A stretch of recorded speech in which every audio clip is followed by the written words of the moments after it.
Y bien, estamos con Fernando Tuesta, profesor de Ciencia Política de la Universidad Católica y, bueno, director del Instituto de Opinión Pública de la Universidad Católica. Fernando, buenas noches, ¿qué tal? ¿Qué tal? Buenas noches, Jaime. ¿Alguna hipótesis sobre el tema Hurtado-Miller? ¿La entrega de Hurtado-Miller? Desconcertante en principio, ¿no? Sobre todo en un momento en donde, digamos, el centro de atención es la política. Hay momentos en que esto no lo es, ¿no? Se puede especular. A estas alturas tenemos todavía poca información, ¿no? Sí, pues. Una posibilidad es que la cosa tenga que ver con una lógica estrictamente penal o jurídica. La otra es que haya algún titiretero detrás que esté lanzándolo en este momento. Un país muy frecuente para este tipo de cosas, ¿no? Bueno, vayamos a los cuadros que nos ha enviado Fernando Tuesta para analizar rápidamente la distribución regional del voto del día domingo. A ver si tenemos en pantalla. Esta es la votación por Gana Perú. ¿Qué nos puede decir? Es interesante la distribución del voto, Jaime. ¿Cómo el Perú puede no haber cambiado tanto en 30 años? Esta es la votación típica de la izquierda de los 80. Muy alto en la región sur y surandino y muy bajo en lo que es Costa y Lima. Pero esa es la votación de Fujimori también en 90. En parte sí. Y el 95. En parte sí, en parte sí. Pero de alguna manera también, entonces, estamos hablando... Y la de Belaúnde, de expresiones... el 80. No tanto, no tiene ese perfil, no tiene ese perfil. Sí.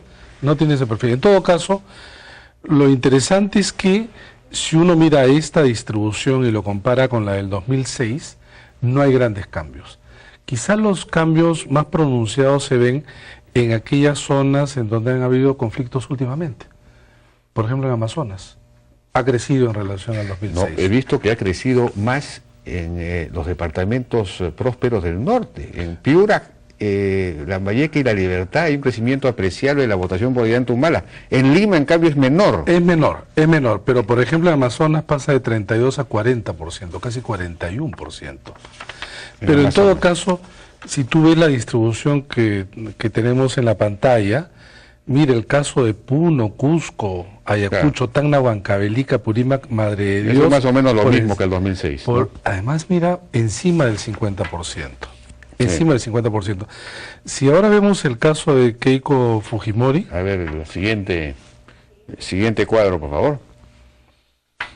Acá no hay una distribución geográfica tan clara. Sin embargo, lo interesante es que en el caso de Tumbes, Piura, Lambayeque, La Libertad, Cajamarca, no es el sólido norte, sino es el sólido Fujimori. Es impresionante cómo ha ganado en aquellos lugares en donde antes el APRA tenía un asentamiento claro, histórico. Pero si te das cuenta, en el caso de Lima ella saca 22.8. Si lo sumamos al porcentaje de Ollanta-Humala, en realidad estamos delante de alrededor de 45% más o menos. Saca un poquito más que Ollanta-Humala, ¿no? Saca un poquito más que Ollanta-Humala, pero digamos por ahí, a lo que quiero llegar es que, y eso lo podemos ver un poco más adelante, la batalla por la segunda vuelta será la batalla por Lima. Claro, sí, va a ser la batalla por Lima. Claro. Porque en algunos departamentos en donde ella es también importante, la suma de ellos dos prácticamente comprometen a 2/3 partes del electorado, si no es más. Por lo que en realidad Lima, en donde el 55%, que estamos hablando, si sumamos Callao, estamos hablando de 7 millones de electores, ¿no?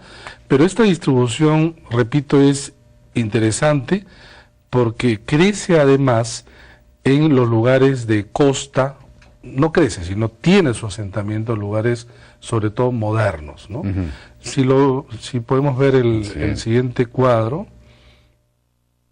en el caso de PPK ocurre lo mismo pero de manera mucho más marcada.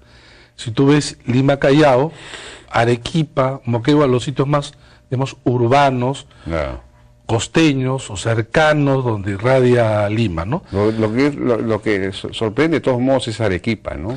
Pero ¿sabes qué? Si es que uno saca el título, parece en realidad la votación de Lourdes Flores del año 2006 y de 2001. Y es más o menos el perfil geográfico de la votación tradicional del PPC.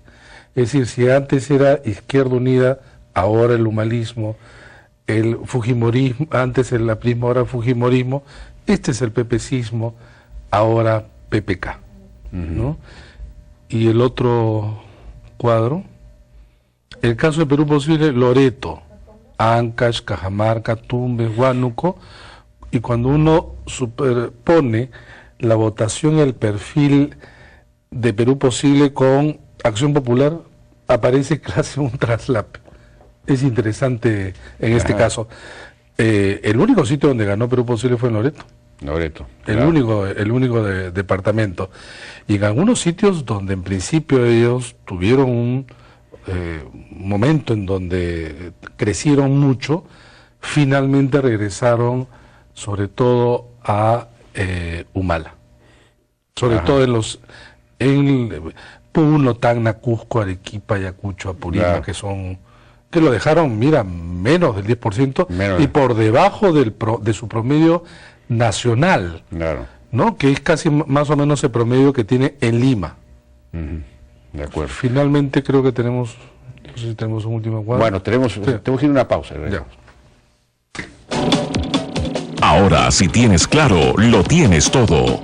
Cuenta ganadora del BBVA Continental te trae la caja china y los cuchillos de Javier Won. Adelante. Para que nada te detenga, Rimac Seguros. En Hyundai creemos que existe una diferencia entre hacer autos y hacer autos que marcan la diferencia. Cada vez que experimentes una creación de Hyundai, escucharás este sonido. Hyundai, New Thinking, New Possibility.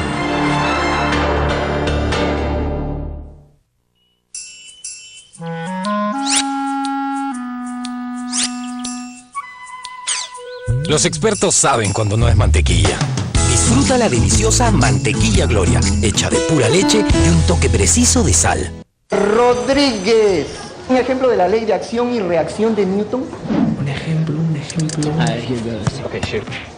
Lo vio en internet, le sirvió en la vida. Y es que en internet tus hijos en verdad aprenden. Ponte internet en dúo desde 70 soles al mes y disfruta de internet las 24 horas del día, más una línea fija. Desde 70 soles mensuales, tus hijos quieren y tú puedes. Llama ya al 104. Movistar, compartida, la vida es más.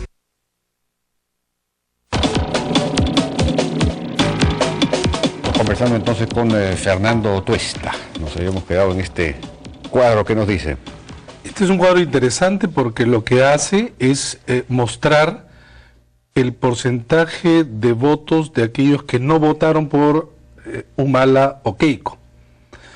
Y entonces, por ejemplo, Lima, el 56.1 no votó por ninguno de los dos. Callao, el 56.8 no votó por ninguno de los dos. Hay algunos lugares como Loreto, donde el 62.4 no votó por ninguno de los dos. Pero si al lado colocamos o observamos qué población electoral tiene cada uno, hay una segunda parte del cuadro. Hay una segunda parte, a ver. Sí. Hay porcentajes también entre un tercio, un poco más. Pero lo más importante, y que está en la primera parte del cuadro, es entre Lima y Callao, entonces es la batalla por cerca de los 7 millones de electores, ¿no? Es decir, 56% por quienes no votaron. Entonces, esto es lo que te explica el esfuerzo que están haciendo desde el inicio. Es decir, acuerdos o intentar llegar a acuerdos, que por cierto, como hemos conversado en otras oportunidades, es difícil direccionar a los electores, ¿no? Las adhesiones hacia los partidos es baja, muy débil, un electorado sumamente volátil, las adhesiones son personales, no necesariamente van a estar dirigidas según los objetivos de cada uno de los otros que no compiten. Claro. Pero definitivamente lo que tenemos es la batalla por Lima. Claro. Y en Lima, ¿cómo se comportaron tanto los electores de Ollanta Humala como de Keiko Fujimori?